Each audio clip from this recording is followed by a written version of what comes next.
ورحمة الله وبركاته. الحمد لله غافر الذنب وقابل التوب شديد العقاب لا إله إلا الله من يهده الله فلا مضل له ومن يضلل فلا هادي له. أشهد أن لا إله إلا الله وأشهد أن محمدا عبده ورسوله.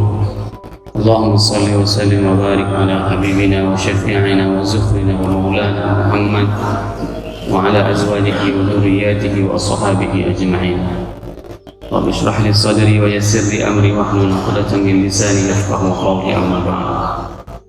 Hadirin jemaah yang dirahmati Allah, mari sama-sama kita panjatkan puji dan syukur kita kepada Allah yang telah memberikan nikmat iman, nikmat Islam, dan nikmat kesehatan sehingga kita dapat melangkahkan kaki kita ke tempat yang penuh dengan keberkahan ini.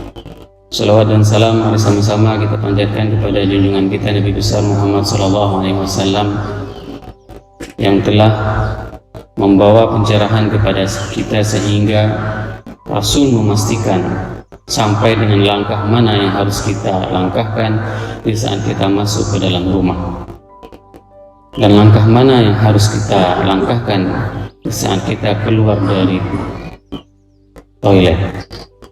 Ini merupakan salah satu di antara sekian banyak petunjuk hidup yang ditinggalkan oleh Rasulullah SAW, memastikan umat setelah beliau hidup itu hidup dalam keadaan manhajnya, hidup dalam keadaan naungan yang diajarkan oleh Rasulullah SAW.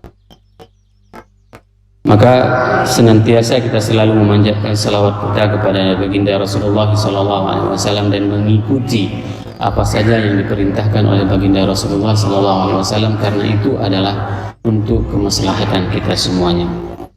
Ibaratkan lailuha kanahariha, bahwasanya malamnya itu bagaikan siang. La yazighu anha illa halik. Kita tidak akan pernah tersesat apabila kita mengikuti petunjuk yang diajarkan oleh Rasulullah SAW. Hadirin jamaah yang dirahmati Allah, yang saya hormati Tunku Imam Syekh, Tunku Imam Gampung, Tunku Imam Rawatib, pengurus Masjid BKM yang telah menginisiasi acara kajian setiap salat. Ini merupakan sebuah amal ibadah yang terus mengalir bagi para pengurus semuanya. Alhamdulillah, hari ini merupakan pertemuan yang ke-30 kita. Tak terasa Allah masih memberikan kita umur panjang dan Allah masih memberikan kesempatan kepada kita. Semakin hari jemaah pengajian semakin ramai. Alhamdulillah, di awal pengajian kita hanya satu saf sedikit lebih. Alhamdulillah hari ini sudah 2 saf lebih, dan ini semuanya bukan untuk hanya dengan pengajian ini saja. Semoga juga dengan pengajian-pengajian yang lain juga harus seperti ini. Kenapa? Karena yang akan kita bahas itu adalah mengenai janji pasti dari Allah dan Rasul. Janji pasti dari Allah dan Rasul, dan janji itu pasti akan terjadi. Suatu hari, suatu malam, Rasulullah itu malja' qalbahu, jantungnya itu berdebar keras. Kata-kata malja' itu seperti air dipanaskan.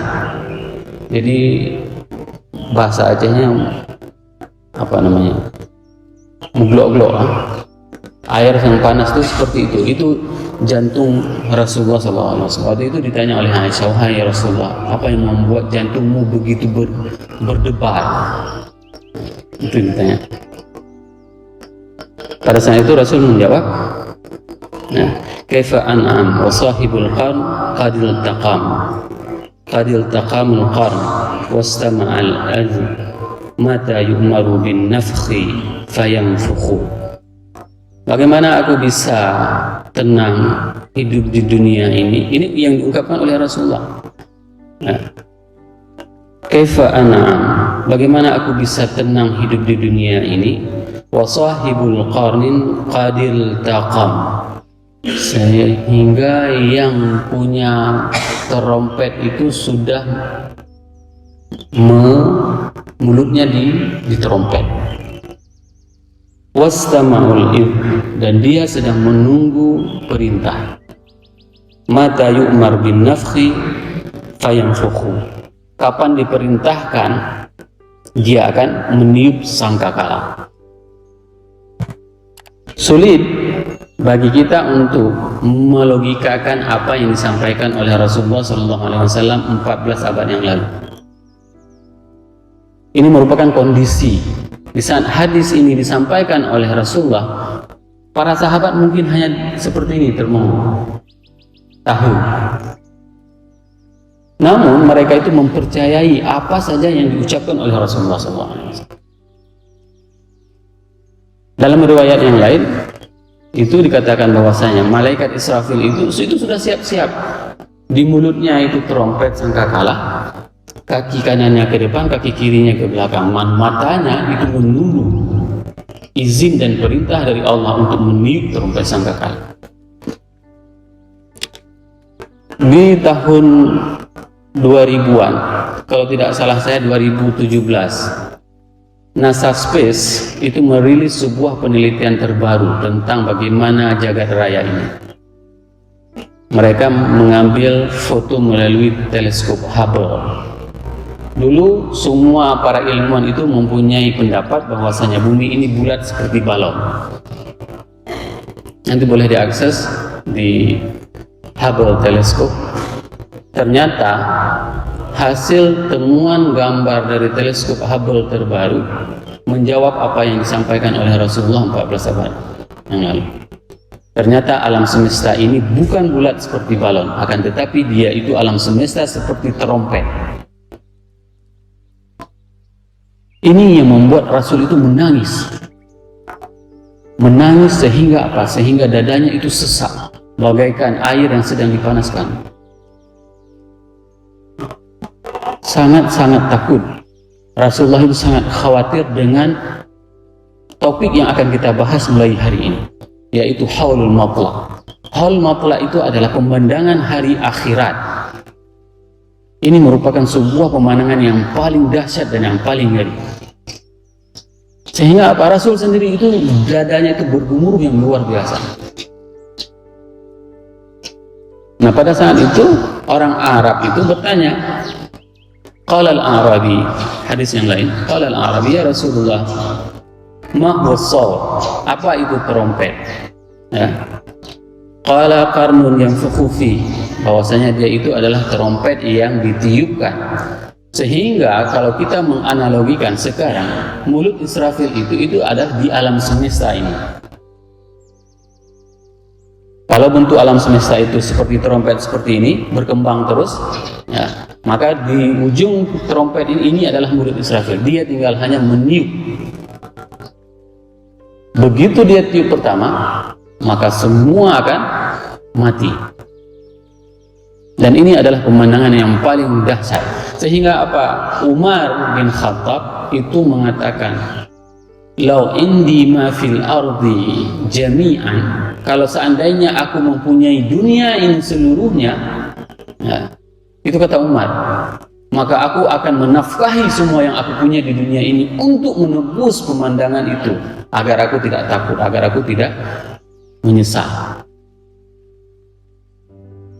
Bayangkan, sekelas imannya Umar itu sangat-sangat mengkhawatirkan pemandangan hari kiamat. Dan Al-Quran sendiri menggambarkan bahwasanya pemandangan hari itu pemandangan yang membuat seperti ayat ini dibacakan, yauma yafirrul mar'u min akhi. Pada hari di saat seseorang itu lari dari saudaranya, wa ummihi wa abih, lari dari ayah dan ibunya, wa sahibatihi wa bani, teman dan anak-anak.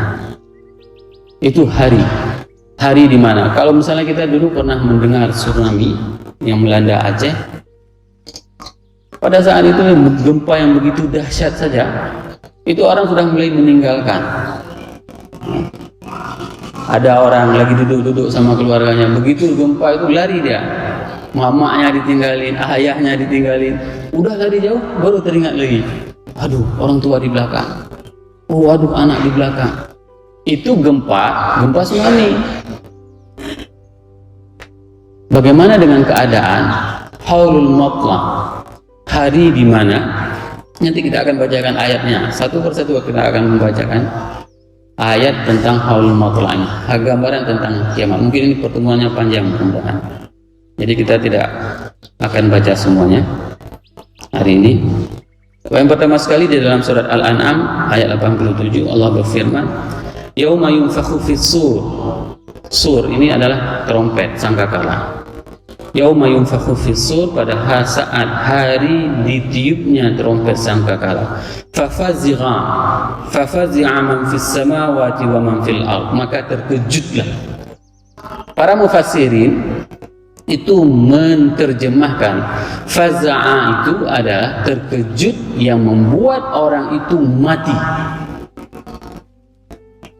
Dan yang paling dahsyat jamaah yang dirahmati Allah, Allah mengibaratkan kejadian yang akan datang nanti, di hari yang akan datang itu dengan kata-kata fi'il madhi. Seharusnya yang akan datang itu diungkapkan dengan fi'il mudhari. Ya, kenapa? Akan datang. Tapi Al-Quran menggambarkan suasana hari akhirat itu dengan fi'il madhi. Kenapa? Karena ingin memastikan kepada kita semuanya bahwasanya ini adalah kejadian yang pasti terjadi. Ini adalah kejadian yang pasti dan memang betul-betul terjadi. Sehingga kita tidak usah lagi susah-susah memikirkan akhirat. Kenapa orang Arab itu sangat-sangat memilih kosakata dalam percakapan mereka itu sangat-sangat teratur. Jadi mereka begitu mendengarkan kata-kata ini, dia mengatakan bahwasanya ini tidak mungkin bahasa manusia. Ini adalah bahasa dari Tuhan. Fafazi'a man fis samawati, dan kata-kata fa itu menunjukkan keberlangsungan yang directly, tanpa ada jeda.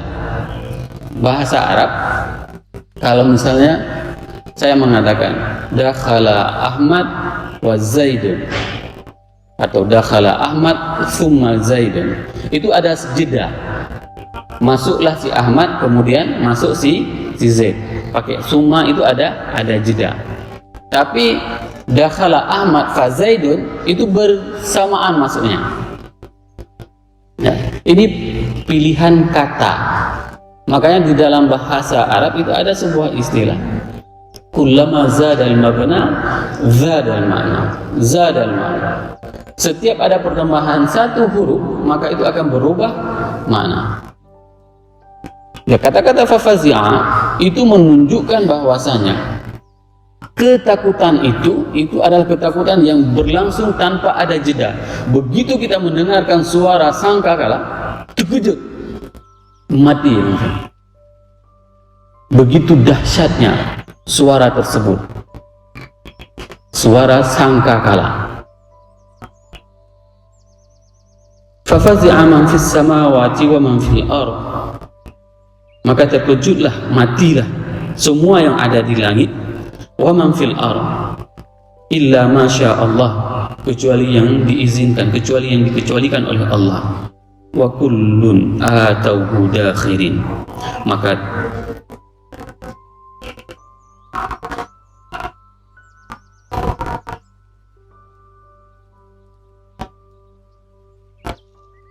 semua yang datang kepada Allah itu secara merendah diri. Apa fungsinya? Apa fungsinya pada saat hari itu?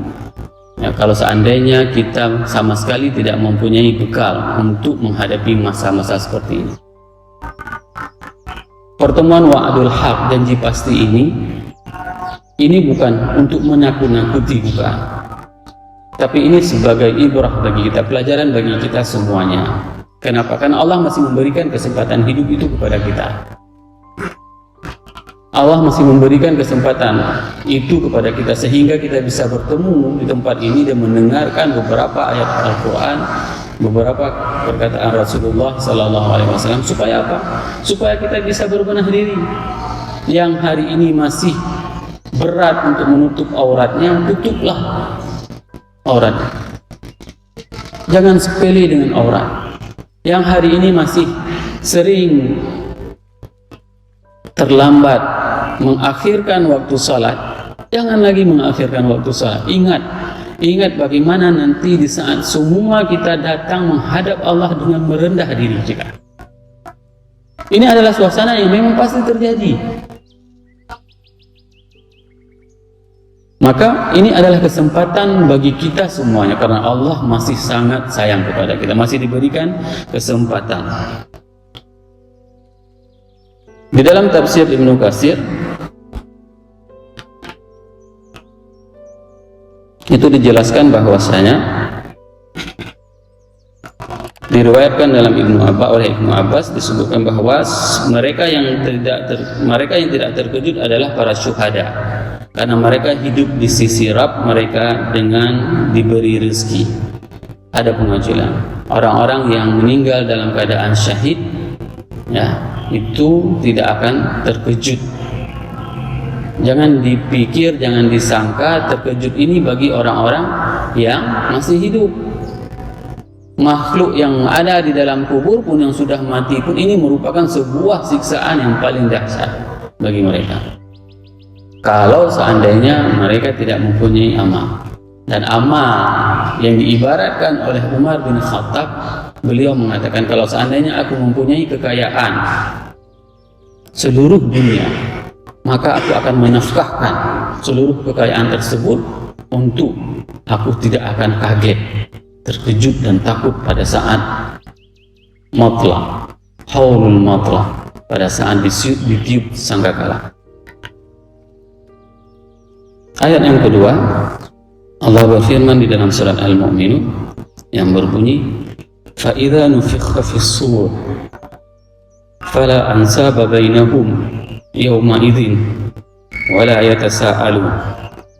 Dan apabila sangkakala ditiup, فَلَا أَنْسَابَ بَيْنَهُمْ, maka tidak ada lagi tali nasab di antara mereka.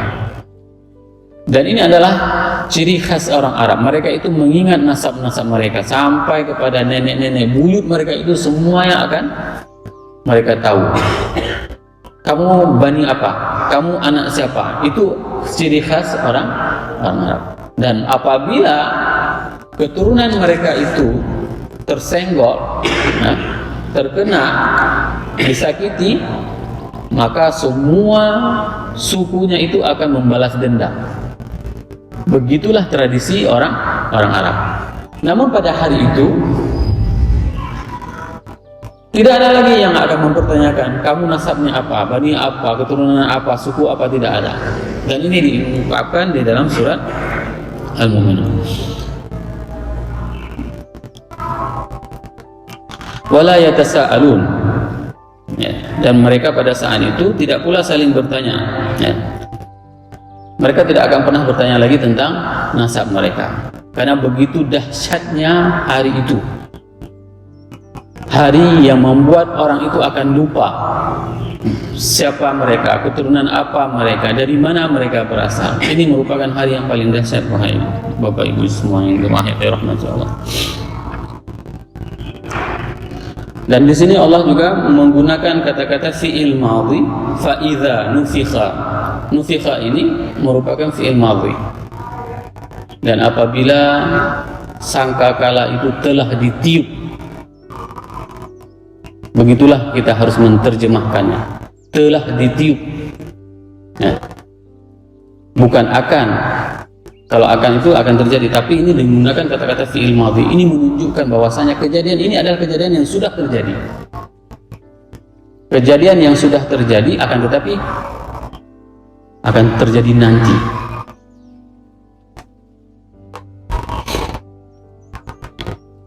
Di dalam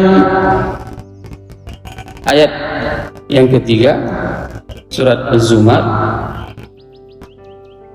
Allah berfirman, wa nufikha fis suri fasa'iqa man fis samawati wa man fil ardi illa ma syaa Allah thumma nufikha fihi ukhra fa idza hum qiyamun yanzurun. Dan ditiuplah sangkakala pada tiupan pertama, Sangkakala itu menurut pendapat para mufassirin itu ada 2 kali tiupan. Pertama sekali ditiup semua meninggal. Tiupan yang kedua, semua yang meninggal itu jaraknya sekitar 40 tahun. 40 tahun setelah ditiup sangkakala pertama, maka ditiup sangkakala kedua. Fa idza hiya qiyamah. Pada saat itu semua orang yang mati itu bangkit.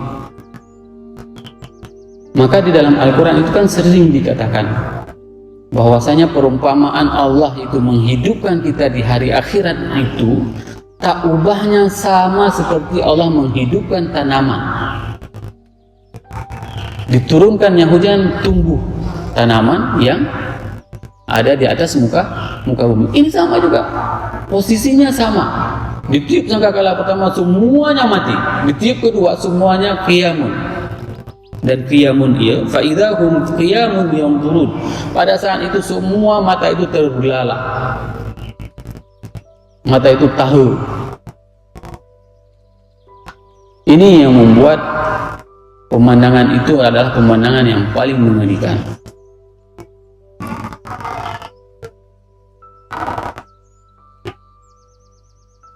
Fasa'ika man fis samawati wa man fil ardi. Siapa yang ada di langit dan di bumi kecuali yang dikehendakinya.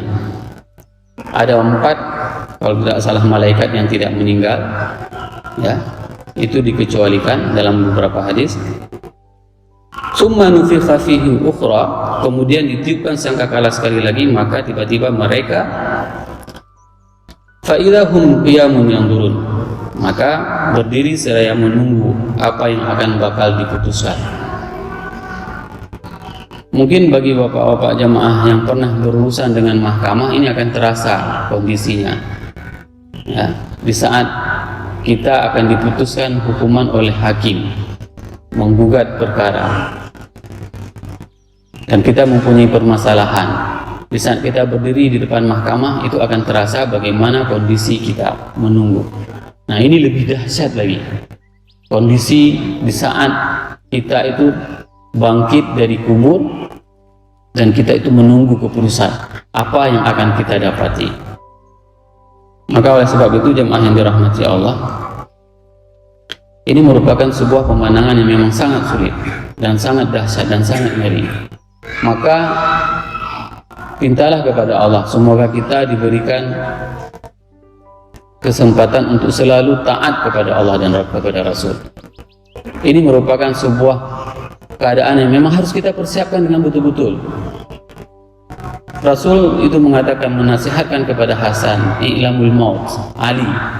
Ali menasihatkan Hasan bahwasanya belajarlah tentang kematian. Ini yang harus dipersiapkan. Hari ini kita begitu sukses, begitu prepare kita terhadap kehidupan dunia itu begitu serius. Kita masukkan anak kita sekolah, mulai dari TK, SD, SMP, kita pilih sekolah yang paling terbaik hanya untuk mendapatkan pekerjaan yang memang membuat dia itu bahagia. Bukan salah, tidak salah mempersiapkan anak seperti itu, tidak salah. Tapi kita harus menyeimbangi dengan bagaimana persiapan kehidupan generasi kita untuk menghadapi hari akhirat. Hari di mana kita itu tidak bisa nego-nego. Hanya dengan amal-amal as-saleh sajalah yang bisa membuat diri kita ini akan terselamat. Maka senantiasalah, jangan pernah bermalas diri. Jangan pernah bermalas diri untuk melakukan segala kebaikan. Karena ini merupakan kesempatan bagi kita semuanya. Ini adalah kesempatan di saat Allah masih memberikan kita umur panjang. Maka ini adalah kesempatan bagi kita untuk mempersiapkan segala amal terbaik kita. Subhanakallahumma wa bihamdika asyhadu an la ilaha illa anta astaghfiruka wa atubu ilaik. Assalamualaikum warahmatullahi wabarakatuh.